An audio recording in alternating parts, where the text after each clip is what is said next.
Welcome to the recap of episode 6 of Demon Slayer Season 3. Before I begin, I'd like to encourage you to subscribe to my channel and tap on the notification to know when I release new videos. Also, this video contains spoilers, but if you don't mind that, then enjoy the video. And if you found this episode interesting, I encourage you to check out the full episodes on your favorite streaming platform. Let's begin. Tanjiro was so shocked to see Jinya's freaky appearance that he couldn't move. Meanwhile, Karaku was howling in pain because of Jinya's attack, but Tanjiro realized that his Dragon Sun Halo head dance had worked. But Sekido wasn't happy about the noise and complained that they were healing, just a bit slower. That's when Tanjiro saw Aizetsu's head was gone. Even though he had cut off all 4 demons' heads, they weren't dead. But Tanjiro left them and saved Nezuko from getting pinned under some debris. They hugged each other in relief. Tanjiro then realized that there was a 5th scent he didn't recognize and he needed to find it. Jinya got angry and grabbed Tanjiro's neck, saying he would kill the upper rank. Tanjiro told him not to worry and that they would help him become a Hashira. He also mentioned that there was a 5th demon somewhere, but Jinya didn't believe him until he saw Tanjiro's honest eyes. Suddenly, lightning struck and Sekido, Karaku, and Yurogi had fully regenerated. Tanjiro asked Jinya to go with Nezuko and fight the clones while he searched for the 5th demon. Jinya shot at Yurogi while Nezuko fought Karaku, who almost hit Tanjiro with a gust of wind. But guess what? It actually helped him. It cleared his nose from the smell of the hot springs in the village, and he could use his super-smelling power again. He figured it must be hiding in the nearby bushes. And guess who was there?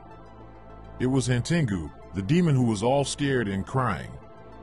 He believed that his other emotions could kill the demon slayers. Tanjiro called out to his friend Jinya, and together they headed into the forest to find the demon. But oh no, Sekido saw them and ordered his buddy Yurogi to stop Tanjiro. It was about to be a big fight. While they were battling, Tanjiro shouted to Jinya, "Go northeast.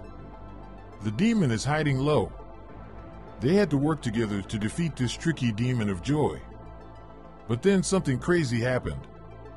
Sekido conjured up lightning all around them, making them freeze in their tracks.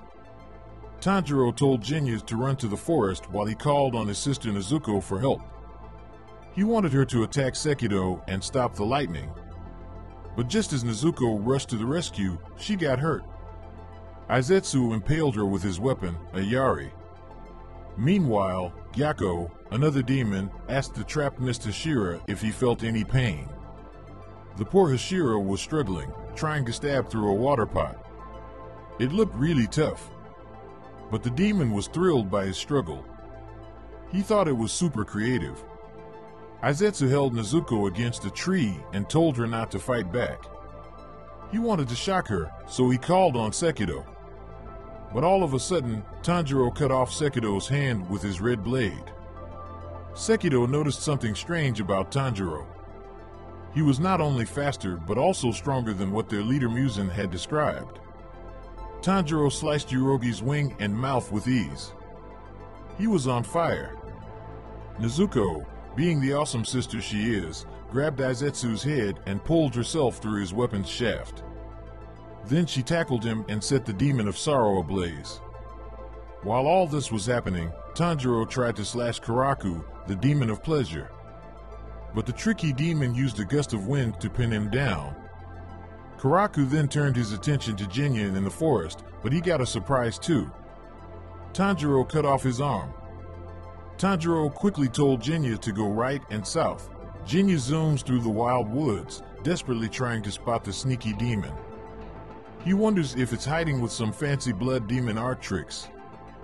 Just then, Karaku delivers a swift kick to Tanjiro's tummy, but our hero manages to recover and shouts at Jinya to shift to the right and look down. Lo and behold, the demon is right there on the ground. Jinya glances down and spots the 5th demon, who has magically shrunken to the size of a tiny mouse. It's Hantengu. Jinya's mind is blown and he can't believe this little critter is controlling all those clones. Filled with anger, He chases after Hantengu, realizing that this whole battle was just a wild goose chase to find this hiding troublemaker, while they fought those other 4 formidable creatures. Finally, understanding how this pesky demon caused so much havoc and death, Jinya swings his blade right at Hantengu's neck. The blade snaps in two, even though the neck was as thin as a thread. Jinya is stunned. Not one to give up easily, he pulls out his trusty shotgun and blasts the demon square in the back. Hantengu doesn't even flinch. He's completely unharmed, despite taking the full force of Jinya's pellets. Just when Jinya thinks things can't get any worse, he senses something lurking behind him. Suddenly, Sekido pops up out of nowhere, wielding a sharp kakura and ready to stab Jinya. Frozen in fear, Jinya realizes he can't dodge the impending blow, and there's no way he can regenerate his neck in time. It seems like this might be his last moment alive. In that instant, Jinya's thoughts drift to his older brother, Sanemi. He had always wanted to become a Hashira, a high-ranking demon slayer, just to earn Sanemi's recognition. He longed to apologize for something that happened between them in the past. As Jinya faces what may be his final moments, memories of his childhood flood back. He remembers his petite and hardworking mother, who tirelessly cared for them day and night. Their father, on the other hand, was a big brute with an equally monstrous personality. He was so despised that someone eventually stabbed him to death. Jinya's father would often unleash his fury on Jinya, his siblings, and their mother, taking advantage of his size to torment them. But despite her small stature, Jinya's mother never failed to shield them from harm. One fateful night, as Jinya and his siblings lay in bed, waiting for sleep to whisk them away, he noticed that his mother hadn't returned home on time. Unable to bear the worry, Sanemi, who was also wide awake, decided to go look for her, while Jinya stayed behind to watch over their younger siblings. Though Jinya wanted to join his brother, Sanemi reminded him of a promise he had made. And as Sanemi left, their siblings all woke up, sensing that something wasn't right. The siblings were getting really worried because their mom was super late. It was almost morning. Jinya, trying to calm everyone down, told them to go back to sleep. But out of nowhere, there was a big thud on the front door. Jinya's brothers and sisters rushed to see their mom, but Jinya saw something strange outside the window and warned them not to open the door. But then, the door burst open and a strange figure came charging in. It killed 4 of Jinya's siblings right away. Then, it slashed Jinya's face and jumped up to the ceiling, breaking the lamp and making everything go dark. Jinya thought it was a wolf, but then the figure landed and pounced on him. Luckily, Sanemi tackled the figure out of the house just in time. Jinya begged his siblings to hold on and wait for help while he went to find Sanemi. When he reached the end of the street, the sun was rising, and he saw a beat-up and confused Sanemi looking at their mom's disappearing body. Jinya was so sad and angry. He hugged his mom's lifeless body and demanded to know why Sanemi had killed her. He called him a murderer, but Sanemi just stared blankly. Later on, Jinya realized he was wrong to accuse Sanemi like that, especially since their siblings had died that day. It turned out their mom had turned into a demon.